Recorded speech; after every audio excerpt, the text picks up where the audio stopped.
கிளிநொச்சியில் அக்காவின் காதலனால் 14 வயதுடைய சிறுமி தகாத முறைக்கு உட்படுத்தப்பட்டிருக்கின்ற சம்பவம் பெரும் அதிர்ச்சியை ஏற்படுத்தி இருக்கின்றது. தொடர்ந்து தற்பொழுது வடக்கு மாகாணத்தில் இவ்வாறான சம்பவங்கள் அதிகரித்துக் கொண்டே செல்கின்றது. இதற்கு காரணமாக வீட்டில் இருக்கின்ற 18 வயதுக்கு மேற்பட்ட சகோதரிகளும் தாயாரும் தந்தையுமே காரணமாக இருக்கின்றார்கள் என்பதுதான் மிகவும் கவலை தரக்கூடிய விடயமாக இருக்கின்றது. இது தொடர்பில் தான் இந்த தொகுப்பில் பார்க்க இருக்கின்றோம். கிளிநொச்சி மலையாளபுரம் பகுதியைச் சேர்ந்த 14 வயதுடைய சிறுமி தகாத முறைக்கு உட்படுத்தப்பட்டிருப்பதாக தெரிவிக்கப்பட்டிருக்கின்றது.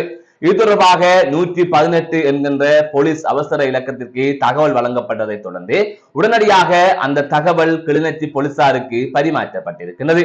அதன் தொடர்ச்சியாக கிளிநொச்சி போலீசார் விசாரணைகளை ஆரம்பித்திருக்கின்றனர். இந்த நிலையில் குறித்த 14 வயதுடைய சிறுமி அக்காவின் காதலனால் தகாத முறைக்கு உட்படுத்தப்பட்டிருப்பதாகவும் தொடர்ந்து கிளிநொச்சி மாவட்ட பொது வைத்தியசாலையில் அந்த சிறுமி பரிசோதனைக்காக அனுமதிக்கப்பட்டிருப்பதாகவும் இந்த சம்பவத்துடன் தொடர்பட்ட சந்தேக நபர் தலைமறைவாகி இருப்பதாகவும் போலீசார் தகவல் வெளியிட்டிருக்கிறார்கள். இந்த சம்பவம் கிளிநொச்சியில் பெரும் அதிர்ச்சியை ஏற்படுத்தி இருக்கின்றது. தொடர்ந்து இவ்வாறான சம்பவங்கள் வடக்கு பகுதியில் இடம்பெற்றுக் கொண்டே இருக்கின்றது. இந்த நிலையில் சில வாரங்களுக்கு முன்னரும் அதேவேளை சில தினங்களுக்கு முன்னரும் வெவ்வேறு செய்திகள் வெளியாகி இருந்தது. இந்த நிலையில் 18 வயதுடைய மல்லாதியை சேர்ந்த யுவதி தாயின் நண்பரால் துஷ்பிரயோகத்திற்கு உள்ளாக்கப்பட்டதாக தெரிவிக்கப்பட்டிருந்தது.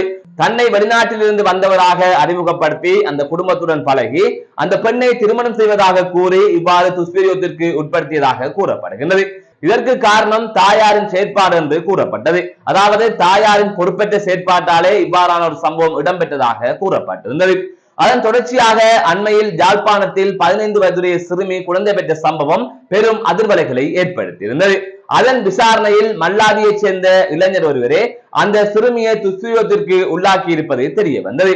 அந்த சிறுமியின் தாயாருடன் குறித்த இளைஞர் நட்பாக இருந்த நிலையிலே இந்த சம்பவம் இடம்பெற்றதாக கூறப்பட்டது. எனவே தாயாரின் பொறுப்பற்ற செயலும் அதேவேளை சகோதரியின் பொறுப்பற்ற செயலும் குறிப்பாக 18 வயதிற்கு மேற்பட்ட பெண்களினால் வீட்டில் இருக்கின்ற சகோதரிகளுக்கும் அதேவேளை மகள்களுக்கும் இவ்வாறான சம்பவங்கள் நடந்து வருகின்றது என்பதுதான் கடந்த காலங்களில் வெளிவந்த செய்திகளின் அடிப்படையில் புரிந்து கொள்ளக்கூடிய விடயமாக இருக்கின்றது. எனவே வீட்டில் இருக்கின்ற ஒவ்வொரு தாய்மாரும் சகோதரிகளும் இது தொடர்பாக சிந்திக்க வேண்டும், யோசிக்க வேண்டும். உங்களது தங்கைகளின் வாழ்க்கையை உங்களது மகள்களின் வாழ்க்கையை நீங்கள் சீரழித்துக் கொண்டே செல்கின்றீர்கள். நீங்கள் செய்கின்ற சில செயற்பாடுகள் எதிர்கால சந்ததியினரின் குறிப்பாக சிறுமிகளின் வாழ்க்கையை நாசமாக்கி விடுகின்றது. எனவே இந்த விடயங்கள் அனைத்துமே இனி இவ்வாறான விடயங்கள் நடக்கக்கூடாது என்ற அடிப்படையிலே இங்கு நாங்கள் தெரியப்படுத்திக் கொண்டிருக்கின்றோம். அப்படி இருந்தும் இவ்வாறான விடயங்கள் தொடர்ந்து கொண்டே இருக்கின்றது.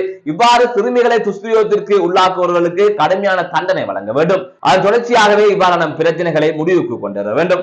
அதேவேளை வீட்டில் இருப்பவர்கள் தெரியாத ஒருவருடன் உறவை பண்ணுவது அல்லது காதல் ஒருவருடன் உறவை பண்ணுவது தொடர்பாக எந்த அளவிற்கு வரையறை அந்த வரையறையுடன் நடந்து கொள்வதுதான் வீட்டில் இருக்கின்ற சிறுமிகளை பாதுகாப்பதற்கு உதவியாக இருக்கும். மீண்டும் ஒரு காணொலி சந்திக்கின்றேன். நான் நடராசா ஜெயகாந்தன்.